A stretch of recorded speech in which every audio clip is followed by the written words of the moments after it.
Evaluating business transformation is a very small topic. There's really only one sort of question that we could get, which is describe, explain, or outline the importance for a business to review its KPIs when evaluating the effectiveness of business transformation.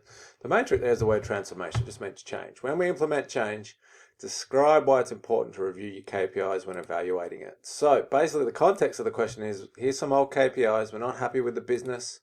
We implement some sort of change strategy, well, then we look at the new KPIs. In a separate topic, we looked at, well, you might get us to analyze, did the change work? So pros and cons, overall, weighted opinion, etc. That's analyze.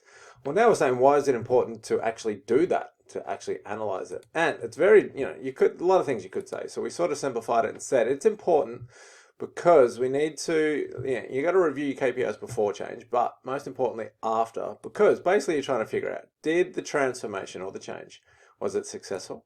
The size and extent of the transformation, how big, how little did it work? The specific areas, which individuals, teams, departments, states, countries, products, etc. did it work? And what the next course of action is, that's probably the most important thing. Do we implement the same strategy? Do we try an alternative? Or do we keep things as they are?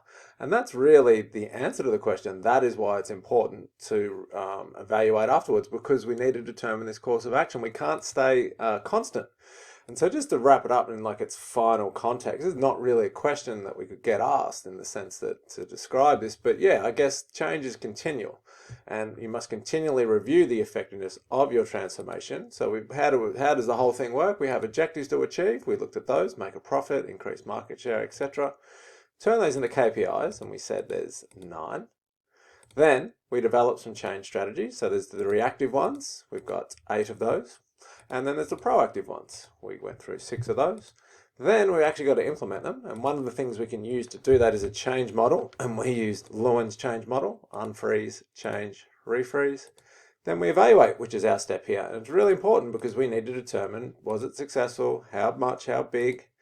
Specific areas, but also we don't stop still. Like it continues and goes on. We're always got to start again. So do we need to change something? Do we keep things the same? Do we try something different, etc.?